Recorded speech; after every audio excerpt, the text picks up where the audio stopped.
익산 일빛교회 장권능 목사입니다.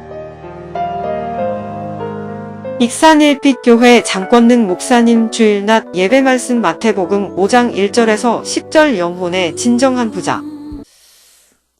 서울에 가면 성북구라는 곳이 있습니다. 거기 하월곡동이라는 제가 잠깐 살았던 그 동네가 있는데요. 거기에 병원 하나가 있습니다. 그렇게 화사하고 유명한 대학병원은 아니고 성가복지병원이라는 병원이 있습니다. 이름부터가 뭔가 성가가 들어갔으니까 카톨릭에서 운영하는 병원이라는 걸 알겠고, 복지병원이라는 거 보니까 이렇게 크게 실력 있는 그런 나라에서 지원하는 병원이 아닌 건 알 것 같습니다. 어쨌든 나라의 지원을 받지 않고 이렇게 뭐랄까요, 자선병원입니다. 서로 후원해 가지고 운영하는. 그래서 대부분 누가 그 병원을 이용하느냐면 노숙자들이라든지 알코올 중독자들, 오고 갈 데 없는 그런 사람들을 이렇게 데려다가 치료해주고 입원시키셔서 관리하는 그런 병원입니다. 좀 전에도 제가 이 병원에 대해서 이렇게 홈페이지 들어가서 이렇게 검색을 해보니까 거기에다가 의사들 중에서 자원봉사 할 사람들을 이렇게 모집을 한다고 공지사항을 올려놨더라고요. 여러분, 의사가 하루 한 달에 평균 월급이 얼마인 줄 아시죠? 모릅니다, 저는. 근데 어쨌든 의사들더러 와서 뭐 하래요? 자원봉사할 사람들을 모집을 한대요. 어쨌든 그런 병원입니다. 이 병원에 박용건 과장이라는 아주 유명한 그런 의사 선생님이 계십니다. 이분은 원래 강남에다가 내과 병원을 개원을 해가지고 하루에 한 80명 정도 내원을 해서 진료를 보던 그런 의사 선생님이셨습니다. 그러니까 사람들이 조금씩 많아지니까 병원을 이제 증축하려고, 확장을 하려고 리모델링을 하려는데, 이 2달 동안 병원을 수리해야 하니까 이 의사 선생님이 2달 동안 뭘 할까 하다가 그냥 집에만 이렇게 무료하니까 봉사 좀 해야겠다 해가지고 이 성가복지병원에 가서 자원봉사를 하려고 이렇게 한 달, 2달 하려고 갔습니다. 한 달 정도 지났는데 병원 측에서 제안이 옵니다. 선생님, 혹시 우리 병원에서 같이 일하시면 너무 좋겠다고. 네? 그런데 이거 고민할 것도 없고 생각할 것도 없는 거예요. 왜? 여기는 거의 자기가 개원해서 하는 병원에 임금으로 치더라도 월급으로 치더라도 10분의 1도 안 되고요. 또 지금 당장 강남에 병원을 지금 확장해서 리모델링 수리를 하고 있고요. 그런데 그런 거 있잖아요. 뭔가 마음이 걸리는 게. 그래서 무시했습니다. 생각할 가치도 없습니다. 그런데 한 번씩 이게 자꾸 마음에 무거운 짐으로 옵니다. 그때 믿음 좋은 아내에게 항상 믿음은 누가 좋아요? 아내들이 제법은 좋습니다. 아내에게 물어봅니다. 그랬더니 이 아내가 뭔 소리냐고, 정신 차리라고, 이러지 아니하고 그러셨냐고. 그러면 제가 기도해 보겠다고. 그래서 그 말을 듣고 기도원에 올라가서 3일 동안 금식하고, 지금 뭔 기도할 일입니까? 금식할 일입니까? 기도원에 가야 할 일입니까? 그래서 3일 동안 기도하고 내려와가지고 남편에게 이렇게 이야기합니다. 우리가 아니면 누가 가겠느냐며 돈보다 생명을 살리는 것이 우리의 일이 아니겠냐고 남편에게 용기를 붙들어 줍니다. 그렇게 시작되어서 이 박용건 의사 선생님께서 무려 그 병원에서 37년 동안을 그렇게 봉사하다시피 근무를 하셔가지고 불용 이렇게 상이라고 큰 상을 받았는데 3천만 원 포상금도 바로 그냥 그 병원에 기증을 했다고 합니다. 병원에서 환자들을 돌보면서 입은 옷이 좋다고 환자들이 그러면 입었던 옷을 그냥 벗어서 준답니다. 저한테는 절대 이 옷이 멋있다, 넥타이가 멋있다 3번 얘기하지 말라고 그럽니다. 달라는 얘기로 들리니까 2번까지는 저는 참습니다. 주머니를 털어 식당에 목돈을 주어 고기를 사서 먹지 못하던 환자들을 먹입니다. 이렇게 살았던 삶이 오늘 성경에 보니까 심령이 가난한 자는 복이 있나니 천국이 저희 것이며. 이 박윤권 과장이라는 의사 선생님은 물질적으로는 더 풍성한 삶을 누릴 수 있었고 세상적으로는 더 명예나 출세의 가도를 달릴 수 있었지만 그 심령의 평안을 누리고 하나님 주시는 어떤 천국의 기쁨을 누리는 그런 부자의 삶을 살아간 사람이라고 중앙일기에 이렇게 크게 간증문이 나왔던 것을 읽은 적이 있습니다.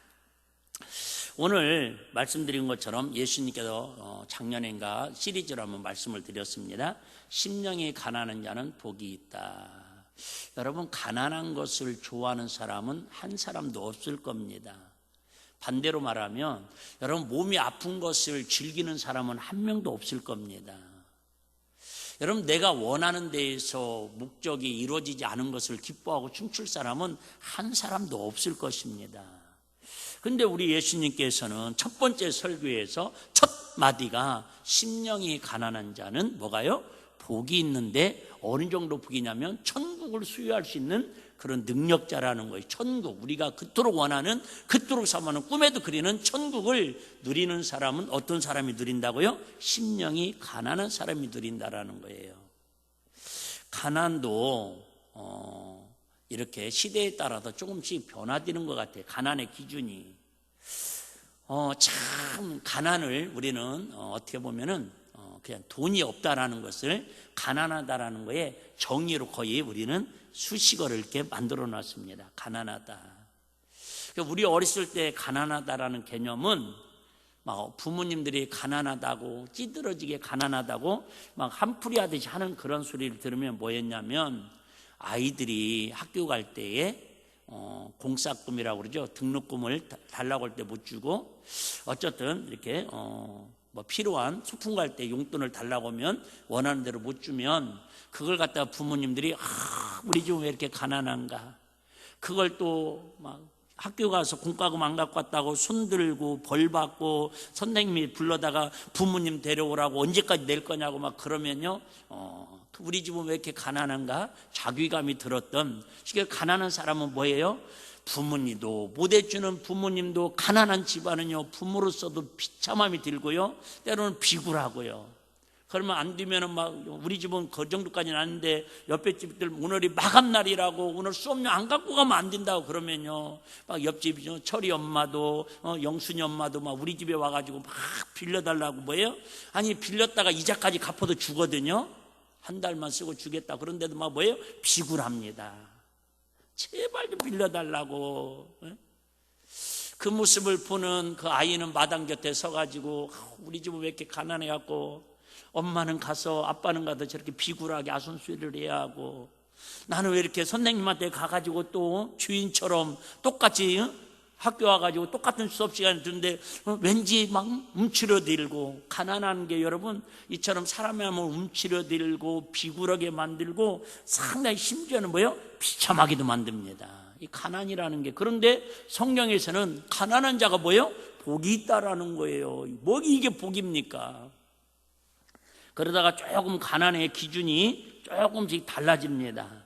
그래서 이제는 이제 우리 때는 없었는데요. 이제 시대 지나다 보니까는 가난하다는 게 뭐냐면, 우리 때는 쉽게 말하면 학교 등록금도 제때 못 주는 게 가난의 기준이었어요. 근데 조금 이제 70년대, 80년대 들었으면서 가난의 기준이 뭐냐면 학원 보내달라고 하는데 못 보내주는 게 가난의 기준이었습니다. 목사님 딸은 제가 얘기하는 목사님은 아시죠?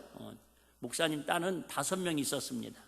그때 전도사였는데 항상 그들에게 소원은 뭐였냐면, 가난했지만은 엄마 피아노 학원 보내주세요. 엄마 피아노 학원 보내주세요. 그런데 피아노 학원 보낼 돈이 없는 거예요.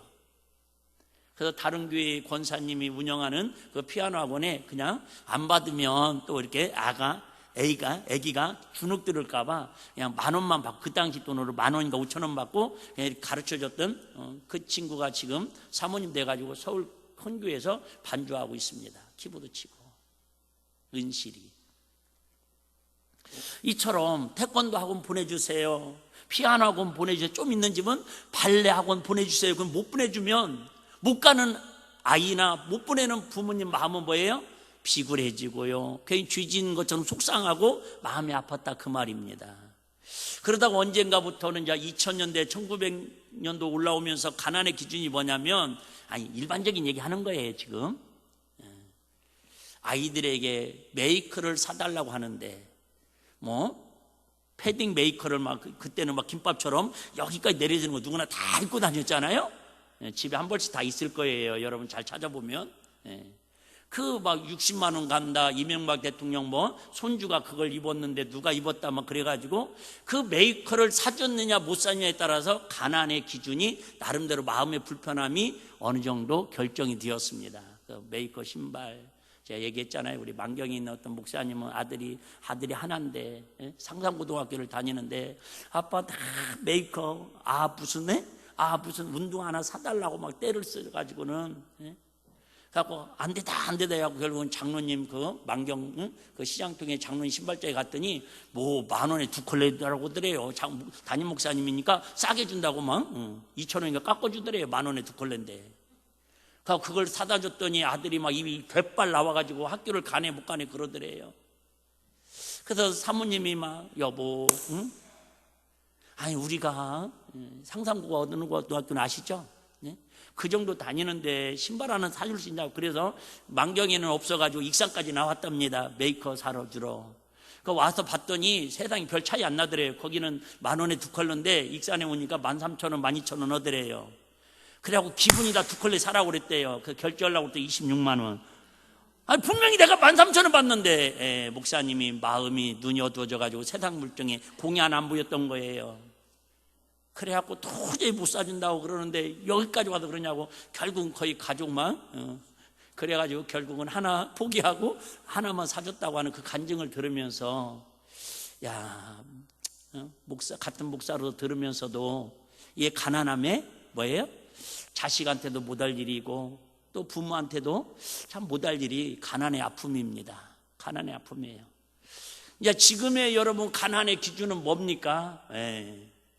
장가 갈 때, 시집 갈 때 집을 해줘야 하는데 사업자금을 해달라고 해야 하는데 못 해주는 것 때문에 가난의 기준이 이렇게. 제가 하고 싶은 얘기 뭐냐면 하나님 나라의 기준은 2000년 전에 예수님이 하셨던 말씀이나 지금이나 똑같이 심령이 가난한 자는 복이 천국이 저희 것인데 우리가 생각하는 세상의 가난의 기준은 시대에 따라서 이렇게 바뀌어지고 변동되는 게 기준점이 없더라 그 얘기예요.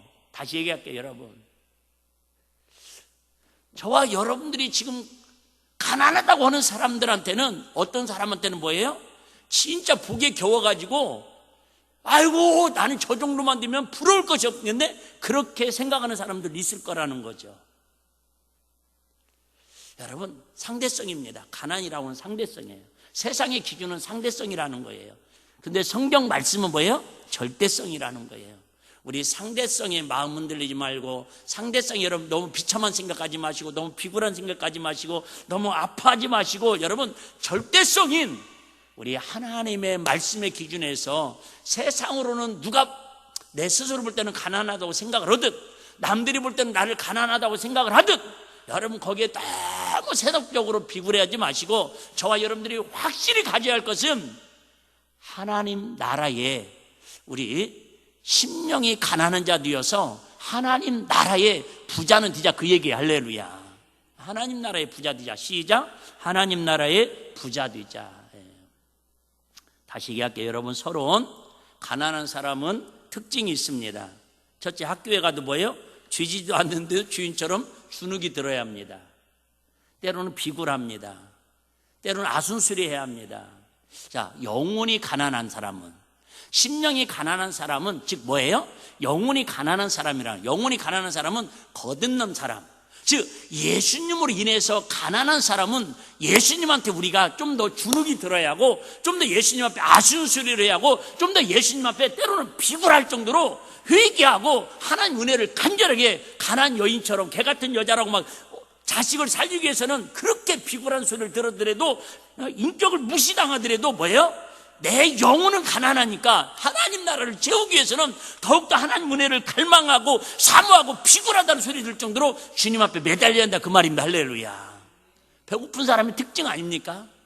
배고픈 사람은 여러분 막 그저 뭐든지 다 맛있고 차려주는 거에 의해서 감사함이 듭니다. 마찬가지 여러분. 오늘도 마찬가지예요. 심령이 가난한 사람으로 와서 예배 드리는 사람은요, 오늘 이 예배 자체가, 오늘 이렇게 말씀 듣는 자체가, 찬양하고 기도하는 자체만으로도 여러분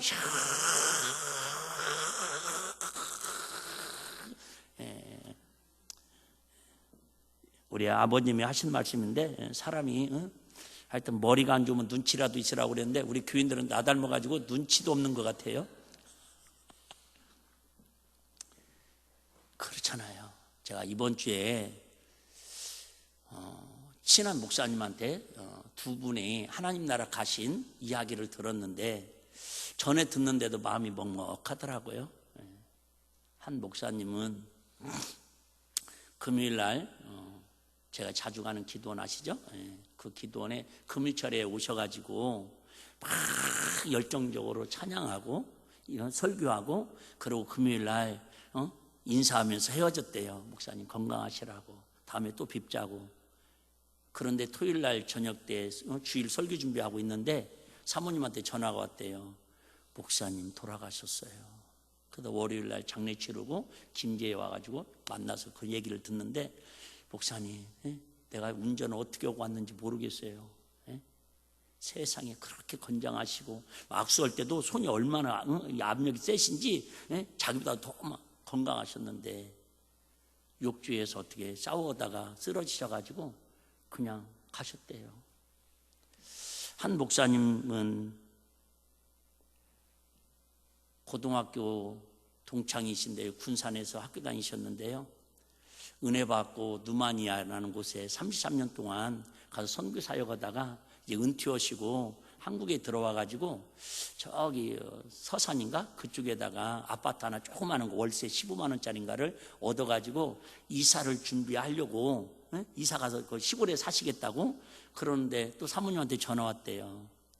새벽 12시 반 정도에 여보 막 신음소리 잠깐 내더니 이상하다 해갖고 119 불렀는데 10분 만에 119가 왔는데 그 사이에 돌아가셨대요.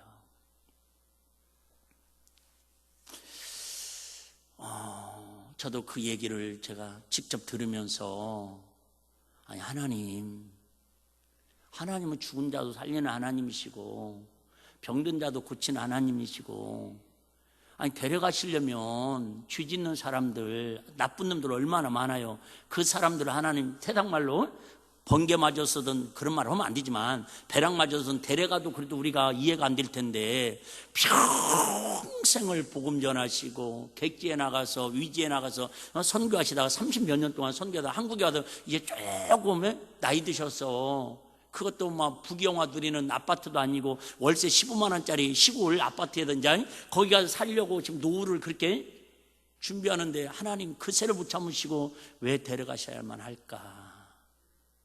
여러분, 세상적으로 보면 가장 비참한 죽음이고 가장 가난한 자의 죽음 아닙니까? 그런데 저와 여러분들은 그나마 위로와 소망이 있는 것은 그들의 죽음이 그 상황으로 끝난 게 아니라 그 너머에 천국이라고 하는 하나님의 복이 기다린다는 사실을 알기 때문에 저와 여러분들 그들 이렇게 아멘 할 수 있고 남의 일이지만 마음은 쓸쓸하고 정말 멍멍하지만 그래도 받아들일 수 있는 힘, 은혜가 있는 줄로 믿습니다. 제가 그 이번 주에 들으면서 여러분 아시는 것처럼 저도 3년 전에 사다리 떨어져서 주님 문 앞에 가서 아직은 아니니까 좀 쉬었다 와라 그래서 다시 왔고, 작년에도 이제 1년 한 달 됐잖아요. 주님 앞에 갔다가 또 아직 안 됐다니까 왜 자꾸 오려고 그래. 그래서 좀 이따 오라고 해서 왔는데요. 야, 나이 60 넘으면 나이 따질 건 없지만 지금 건강한 것 같고 지금 여러분 내가 누리는 것 같고 뭔가 큰 힘 있고 꿈이 있는 것 같지만 사실 하루하루 우리는 죽음을 준비하면서 내일을 기약할 수 없는 삶을 살아가는 게 우리의 모습 아니냐 그 말이에요. 그래서 여러분 너무 세상의 기준으로 가난하다고 낙심하거나 비참하거나 몸이 아프다고 좌절하거나 절망하거나, 여러분 그럼 그렇게 생각해 봐요. 여러분 그렇게 건강하다가 막 금요일에 열심히 하시고 여러분 그 다음날 심장마비로 돌아가시는 것보다 걸걸걸걸걸 아이고 하면서 어쨌든 여러분 지금도 이렇게 건강하게 나와 있는 게 감사하지 않아요?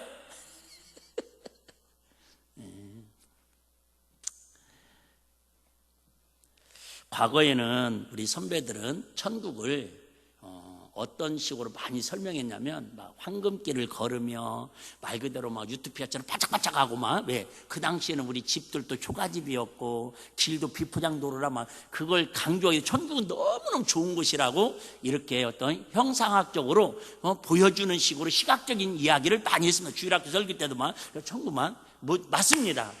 그런데 사실은 그러다 보니까 이제 우리가 이 세상이 너무너무 좋아지잖아요. 너무 좀 좋아지지 않습니다. 진짜만. 예. 전화 걸을 때도 누구에게 전화 걸어줘. 그럼 알아서 자기가 전화도 걸어주잖아요.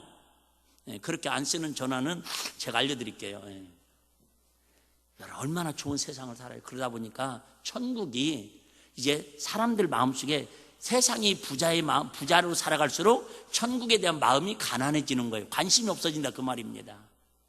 그래서 지난주 말씀드린 것처럼 천국은 물론 그렇게 눈에 보이는 화려한 네온사인이나 빛나는 그런 천국을 상상하는 게 아니라 말 그대로 이제는 마음, 즉 하나님의 마음들이 모여있는 어떤 마음들이 먼저 사랑하는 사람들의 마음들이 모여져 있는 그런 곳이 뭐예요? 천국이라는 거예요.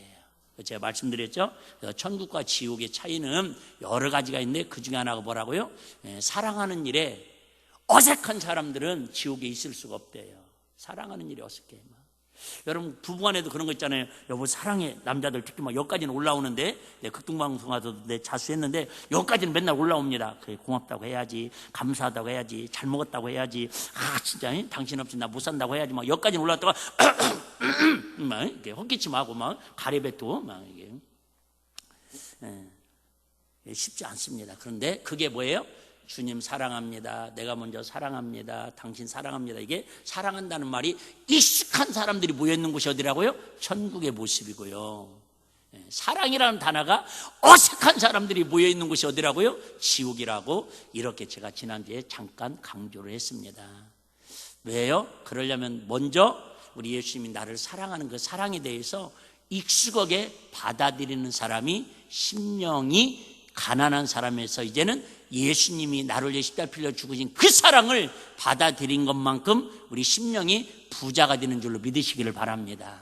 심령이 부자가 돼야 돼요. 세상에서는 좀 부자로 살면 좋죠. 제가 이번 주에 이게 책을 보면서 가장 이렇게 한 줄에 감동받은 내용이 뭐냐면 예수 잘 믿으면 신앙생활 잘하면 고통이 없어지는 게 아니라 고난이 없어지는 게 아니라 우리 앞에 문제가 사라지는 게 아니라 예수 믿어도 기도해도 은혜 받아도 우리 인생길에 가난도 있을 수 있고 질병도 있을 수 있고 아픔도 있을 수 있고 문제도 있을 수 있는데 그 고난과 고통 가운데 없어지는 게 아니라 고통 속에 우리 주님이 함께하는 게 주님의 은혜예요. 할렐루야. 그래요 여러분. 우리는 자꾸 이런 기도하고 싶어요. 저도 예수님 나 가난 면하게 해주세요. 내 질병 다 없게 해주세요. 물론 그런 능력이 있습니다. 하나님은 당연히. 그런데 그런 은혜도 있지만은 그보다 더 중요한 건 우리가 예수 믿으면 고통이 없어지는 게 아니라 문제가 없어지는 게 아니라 문제 속에서도 우리 예수 힘 주시고 은혜 주시고 위로해 주시고 다시 일어날 수 있는 하나님의 역사를 세우신다 그 말이 할렐루야. 자꾸 여러분 그래서 좀 가난하다고 좀 몸이 아프다고 좀 내 마음이 힘들다고 너무 여러분 세상에 가난한 사람처럼 주눅 들고 비굴하지 말고 우리 주님 앞에 그래요. 그러니까 우리 주님 나와 함께 하기를 원합니다. 주님 내 손잡아 주세요. 어린아이가 배고플수록 누구를 더 찾아요? 조금 그도 이제 한 달 넘어가고 2살, 3달만 돼도요 배부르면 여러분 순간순간 엄마 안 찾습니다. 그러다가도 배만 고프면 제일 먼저 찾는 게 누구예요? 엄마예요. 여러분 마찬가지입니다. 우리 심령이 가난한 사람은 어떤 사람이냐? 조금만 영적으로 힘들고 세상적으로 서운하고 위롭고 여러분 뭐가 필요할수록 예수님 하나님 아버지 자꾸 찾는 거예요. 할렐루야. 무시로 찾고 수시로 찾고 매일 찾고 할렐루야. 그게 누구라고요? 심령이 가난한 사람이 복 있는 사람이라는 거예요. 심령이라는 말은 영혼이라는 뜻이고요. 뭐 지금까지 쭉 설명드렸으니까 그렇게 이해하시면 될 것 같습니다. 그 가난한 자라는 말은 웅크리다, 위축되다 그런 뜻입니다. 아까 말씀드렸죠? 여러분 진짜 세상적으로도 가난하고 돈 없으면 여러분 마음이 위축됩니다. 마음이 위축돼요. 어떤 목사님이 이렇게 간증하는 게 생각이 나요. 익산에 아주 성자라고 이렇게 유명하시, 지금은 하나님 나라 가셨는데 이분이 교인도 그때 몇천 명이셨잖아요. 그런데 이렇게 목양실에서 이렇게 설교를 올라가실 때에 부목사님이나 사모님한테 나 그 당시 돈으로 10,000원만 주세요 그런데요. 그러면 영문도 모르고 그냥 달라고 하니까 준대요. 그리고 가슴에 지갑에서 딱 넣고 올라간대요. 예? 다른 분 통해서 그분 간증을 들은 거예요. 그래서 나중에 물어봤대. 친한 목사님 왜 그렇게 주일날마다 올라갈 때에 이렇게 10,000원짜리 50,000원짜리 하나 달라고 그래서 그 당시에는 50,000원짜리도 없었어요. 이렇게 올라갑니까 그랬더니 내가 예수님을 믿고 이렇게 마음으로 평안히 담대히 쓰긴 쓰지만 그래도 지갑에 10,000원짜리가 하나 딱 들어있으면 왠지 든든하다네요. 그 내가 아니 나 같은 사람이 얘기했으면 속물이라고 그럴 텐데 익산에도 가장 성자라고 했던 그 목사님 간증이라니까요. 예. 여러분 그래요. 우리가 지금 웃고 있는 것 같고 지금 믿음이 좋은 것 같고 지금 막 신령한 것 같아도 여러분 세상적으로 가정에 문제 생기고 지갑에 돈 떨어지고 그러면 여러분 사람이 위축될 수밖에 없다니까요. 예. 저도 그래서 가능하면 그 말 듣고는 그런 건 또 잘 따라해요. 예. 다른 거 막 기도해서 막 날 새면서 기도했더라 이런 걸 본받아야 하는데. 예. 그래서 제 지갑에도 거의 웬만하면 50,000원짜리를 한 장은 넣고 다니려고 노력을 합니다. 가능하면 안 쓰려고. 예. 여러분들도 혹시 너무 막 비굴하고 내가 가난하다고 막 그런 생각이 드는 사람들은 50,000원짜리 한 장 핸드폰 사이에다가 넣고 그냥 쓰지 마시고 코팅해가지고 그냥 갖고 다니셔요. 그러면 은근히 그 든든한 맛이 있대요. 오직하면 그렇게까지도 세상의 가난한 비굴함을 이기려고 하는데 우리 주님 앞에는 너무 자존심 세고 너무 아직과 고집이 세서 기도해야 할 상황인데도 무릎 꿇지 않고 감사해야 할 상황인데도 무슨 자존심이 있다고 비굴함이 없지 않냐 지금 그 얘기를 강조하려고 하는 거예요. 이해되시죠? 세상에 돈 10,000원짜리 50,000원짜리만 지갑 하나 넣어 갖고 다녀도 든든한데 예수 이름이 그 정도 능력도 안 됩니까? 여러분 예수 이름으로 기도하는 능력이 그 정도도 안 되냐 그 말이에요. 근데 우리는 돈 10,000원이 필요하면 절실하면서도 엄마 아빠한테 돈 10,000원 용돈 달라고 그럴 때 그렇게 애교를 부리면서도 과연 하나님 앞에 그런 애절한 마음으로 절실한 마음으로 비굴한 마음으로 때로는 하나님 앞에 정말 심령이 가난한 자가 되어서 오늘 하나님 나를 도와주지 않으면 오늘 하나님 나를 만나주지 않으면 오늘 하나님 내 기도 응답하지 않으면 내가 정말 세상에 나가서 무시당하고 발치당하고 천대당한다라고 그런 영적인 욕심을 가지고 심령의 가난한 마음 가지고 주님을 더욱더 찾고 찾는 우리 일비가족들이 되자 그 말입니다. 할렐루야. 저라도 얘기 안 하려고 그랬는데 또 그냥 이슈를 같이 나누기 위해서 얘기하는 거예요. 어제부터 우리 익산시에서는 아시죠? 그나마 1년 동안에 가장 자랑할 만한 제22 천만송이 국가축제를 한다고 뉴스에도 막 나오더라고요. 아마 모르긴 몰라도 웬만한 사람들은 거기 한 번씩은 다 가보잖아요. 왜 가는 거예요?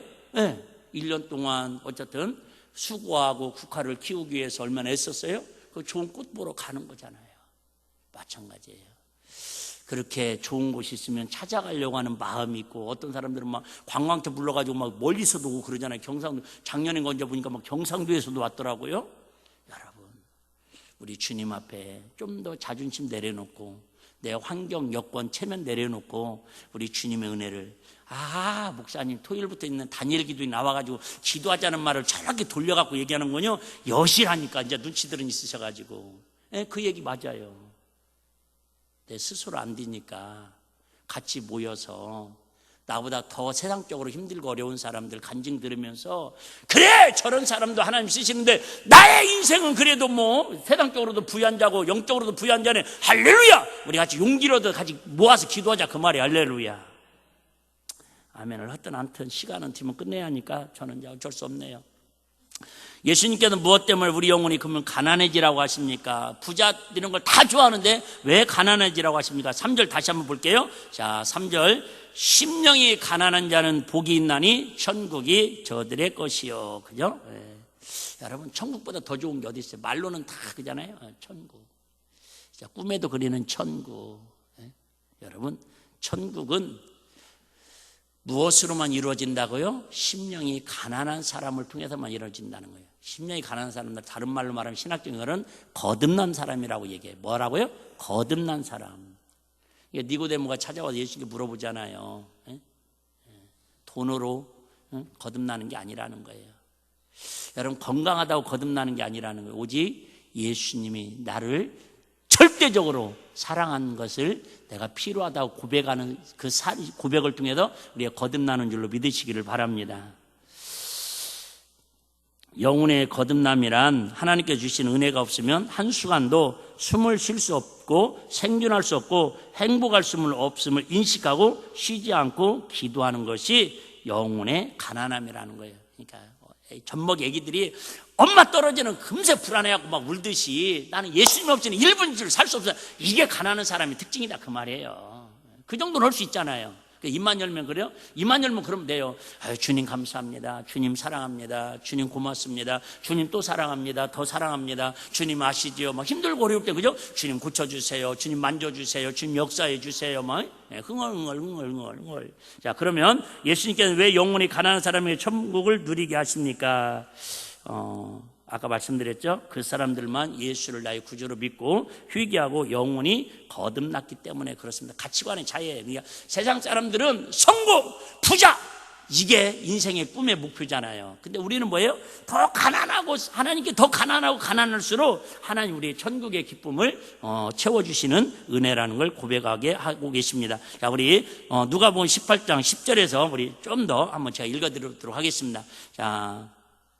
자, 두 사람이 기도하러 성전에 올라갑니다. 똑같은 사람이 아니라 똑같은 장소에 기도하는 목적을 가지고 두 사람이 성전에 올라갔습니다. 자, 한 사람은 누구고요? 바리새인, 유대인이고요. 한 사람 누구? 세리이고요. 세상 사람들이 볼 때는 손가락질하는 사람이고요. 바리새인은요, 그 당시에는 우리로 말하면 부자고요, 출세한 사람이고요. 자, 11절. 바리새인은 부자는 서서 따로 기도하여 가로되 하나님이여 나는 다른 사람들보다 도색, 불의, 간음을 하는 자들과 같지 않냐고 이 세례와 같지 않냐면 뭐예요?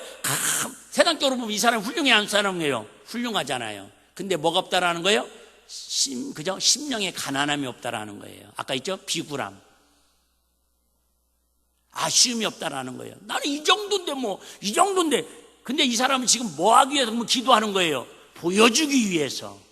여러분, 신앙생활을 보여주기 위해서 신앙생활 하는 사람 없죠?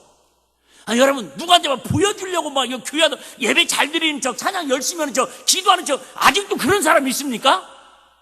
두 분이 지금 찔려가지고, 아이씨, 목사님 어떻게 알고 또니?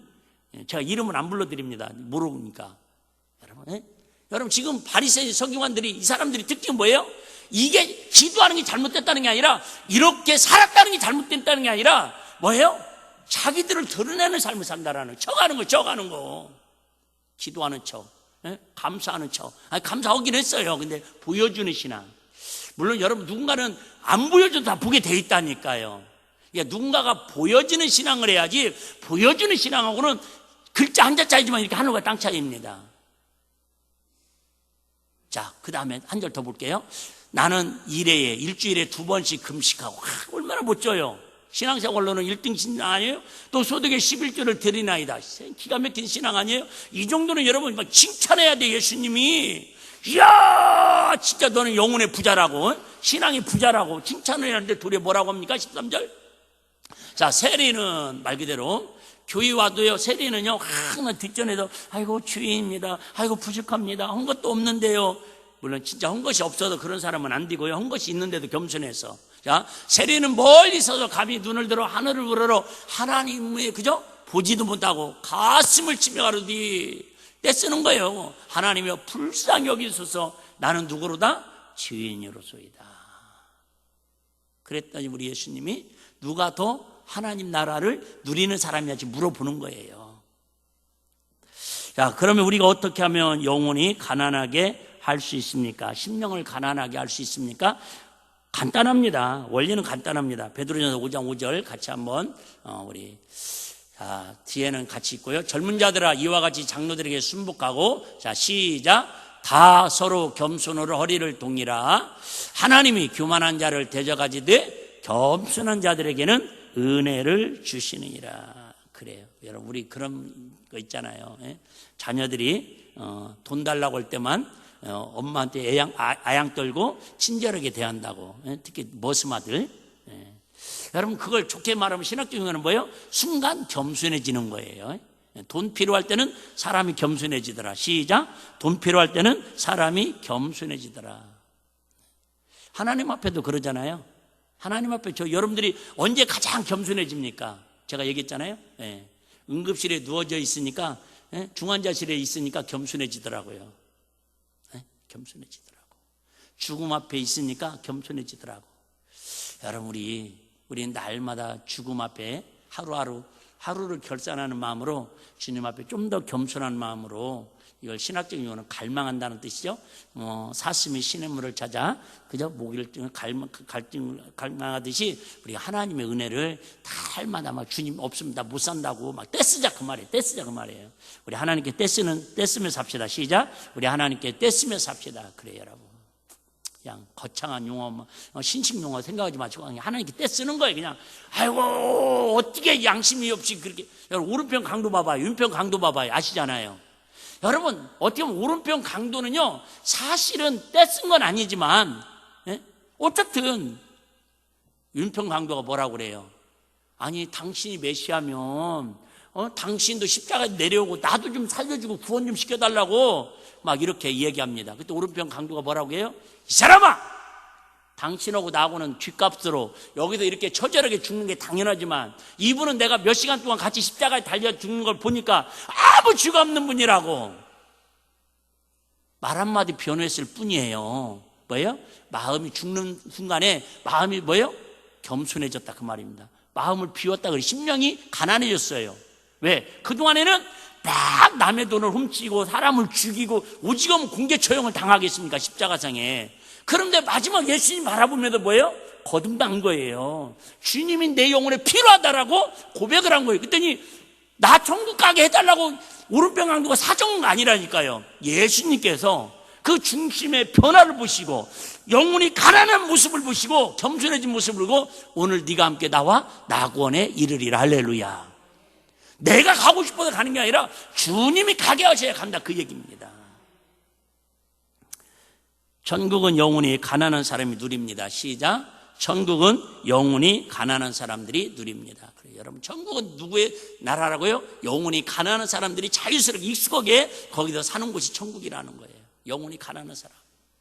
근데 그런 거 있잖아요. 뭐 심보가, 그죠? 심보가 가득 찬 사람들은 여러분 천국에 또 뭐예요? 어색해서 또 이사 보내달라고 할 수도 있습니다. 요즘 북한 실상이 상당히 이렇게 뭐랄까요? 많이 노출되고 있다고들 지금 그러고 있습니다. 영적으로 보면은요 지금 발악을 하고 있는 거고, 어쨌든 붕괴되는 그런 건 제가 전문가는 아니고요. 어쨌든 요즘 이렇게 탈북자들에 의해서 전해지는 그런 소식 중에 하나가 북한에도 지금 기적적인 그런 복음의 역사가 이루어지고 있답니다. 그 중에 한 사건이 여러분 유튜브에 치면 나오는데요. 김종수 씨라는 분이 북한에서 실제로 예수님을 만나고 복음을 전한 사건을 이렇게 아주 생생하게 간증하는 내용이 있습니다. 이분이 30대 초반에 누군가로부터 이렇게 쪽지 하나를 받았어요. 그냥 이 종이 쪽지에다가 그냥 글자 하나를 썼는데 거기에 뭐라고 써 있냐면, 하나님이 세상을 이처럼 사랑하사 독생자를 주셨으니 이는 그를 믿는 자마다 멸망치 않고 영생을 얻게 하려 하심이라. 이분은 예수님이라는 말도 들어본 적도 없고요, 성경을 본 적도 없는 분이에요. 그런데 누가 그냥 씩 주고 그냥 도망가다시피 간 거예요. 그래서 그걸 열심히 봅니다. 도대체 이게 무슨 뜻인지 알 수가 없습니다. 며칠 동안 고민했는데 어렴풋이 알 수 있었습니다. 아하, 예수를 믿으면 뭐 한다라는 거다? 구원받는다라는 뜻을 이제 어렴풋이 깨닫게 된 거예요. 하나님의 강력한 역사죠. 그래서 그 자리에 무릎을 꿇고 예수님을 나의 구주로 영접합니다. 심령이 나는 가난한 사람입니다. 주님이 내 마음에 들어와 주세요. 이렇게 고백을 합니다. 그때부터 신기하게 평안이 찾아오고 기쁨이 찾아오고 담대해지고 사람들을 사랑하게 됩니다. 얼마 후에 어렵게 또 우연한 기회에 신약성경을 구입을 해가지고 2년 동안 마태부터 요한계시록까지 거의 암송을 했답니다. 왜? 북한에서는 여러분 아시죠? 그냥 성경책 갖고 있다는 자체만으로도 아우지 탄광 내지 처형을 당한답니다. 그것을 그러니까 성경을 빼앗겨도 내가 알 수 있는 건 뭐 하는 길밖에 없어요? 암송하는 길밖에 없는 거예요. 그러니까 성경을 달달달 2년 동안 암송을 했답니다. 그랬더니 심령으로 성경 말씀을 대하니 말씀이 꿀송이보다 더 달았답니다. 그래서 주변에 전도하기 시작합니다. 목숨 걸고 시장통에 어떻게 이렇게 지나가는데 누가 주의 평강이 있을지어다 주의 평강 막 이게 일반인들은 그런 얘기 안 하잖아요. 그래서 그냥 조심스럽게 아주머니 동무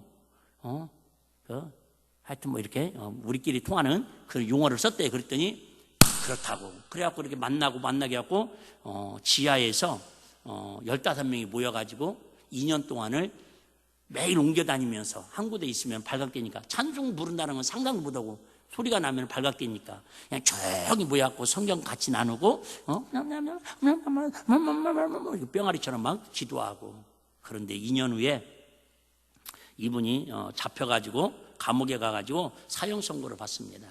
2년 동안 같이 활동했던 그 성도 중에 하나가 배신을 한 거예요. 고발을 한 거야. 그러다 막 이분이 너무 충격을 받는 거야. 그런데도 불구하고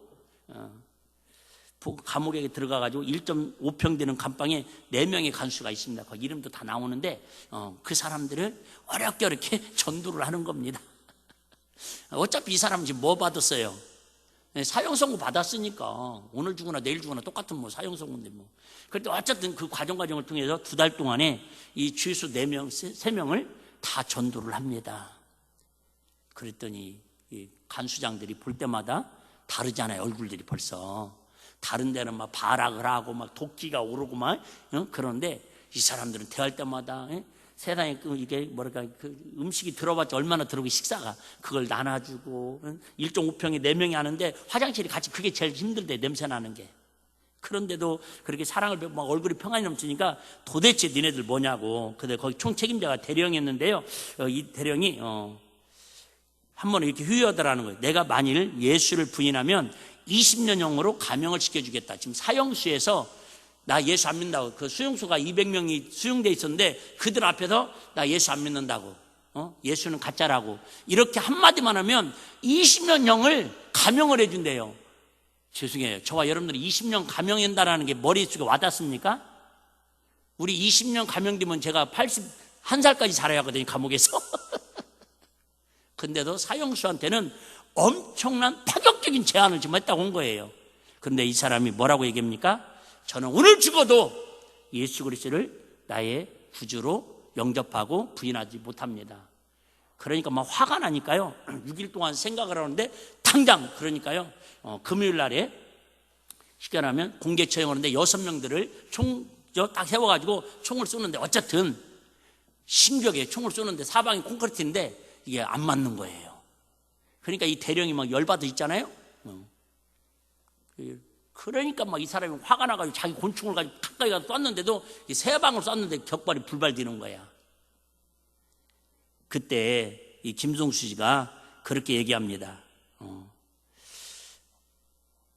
어쨌든 하나님은 나를 오늘 죽이셔도 난 천국 가니까 괜찮습니다. 그 대신 한마디만 하고 이렇게 죽게 해달라고 총살하기 직전에 그러니까 그런 관례가 없는데 하라고. 그러니까 그 200명 있는 주수들 앞에서 막 복음을 전합니다. 그랬더니 그 순간에 50명이 다 무릎 꿇고 나도 예수 믿겠다고. 세상에. 그러나 이 대령이요 3발을 격발을 해도 불발되고 안 되니까는 그 김종수 씨라는 그분 앞에 무릎을 딱 꿇고 나도 예수 믿겠다고. 그 초인적인 상황을 보고 안 할 수. 여러분 이란이나 이라크나요 사우디나 이런 지역에서 지금도 이런 역사들이 무슨 일어나도 선교사님들 간증이 막 들려온다니까요. 왜? 때가 가까웠으니까요. 심령이 가난한 사람들을 통해서 하나님이 일하고 계신다 그 말이에요. 그래서 이분이 서류를 주면서 당신은 오늘부로 처형을 했다고 서류를 만들어주고 나가가지고 마음껏 복음을 전하라고. 어쨌든 잡혀서 죽으면 뭐 어차피 뭐 죽는 인생인데. 그래서 지금 이 사람을 통해서 5천 명까지 북한에서 예수님을 영접했다라고 공개적으로 이렇게 소식이 전해지고 있다라는 거예요. 여러분, 이렇게 영혼이 가난한 사람들을 통해 하나님 나라가 세워지고 하나님께 영광이 됩니다. 다시 얘기할게요. 여러분, 세상 말로 배가 부르고 등가죽이 따뜻하면 여러분 아쉬운 게 없습니다.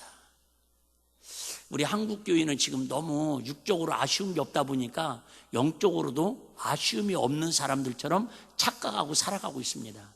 사실은 세상이 부유할수록, 세상 물질 문명이 발달할수록 우리 영혼은 더 퇴폐해지고 더 영혼은 가난해야 하거든요. 왜? 더 주님이 필요한 시대니까. 할렐루야. 저와 여러분들이 이 좋은 계절에, 이 풍성한 나라에 우리 부족한 것도 많이 있겠지만 살면서 우리 세상에 부족한 것도 때로는 슬프고 불편하지만 우리 영혼에 부유하지 못한, 심령이 가난하지 못한 것 때문에 우리 아파하고 눈물을 흘리고 하나님께 애통하며 부르짖어 기도하는 한 주간에, 특별히 우리 기도의 또 단일 기도를 통해서 이런 심령이 가난해져도 더 부유함으로 채워지는 천국을 누리는 주인공들이 되시기를 주의 이름으로 축복합니다.